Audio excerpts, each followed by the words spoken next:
శ్రీరామచంద్ర శరణం శరణం ప్రపద్యే.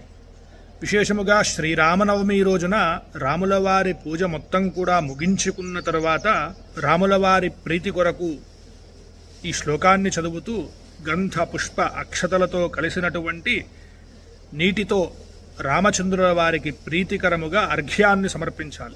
ఆ శ్లోకం గురించి ఇప్పుడు తెలుసుకుందాం. దశాననవధార్థాయ ధర్మ సంస్థాపనాయ చ దానవానాం వినాశాయ చ పరిత్రాణాయ సాధూనాం జాతో రామ స్వయం హరిః గృహాణార్ఘ్యం మయా దత్తం భ్రాతృభిః సహితో నఘ. అందరూ కూడా ఈ శ్లోకాన్ని చదివి రామచంద్రుల వారికి అర్ఘ్యాన్ని సమర్పించి ఆ రామచంద్రుల వారి కృపా కటాక్ష వీక్షణలకు పాత్రలు కాగలరు.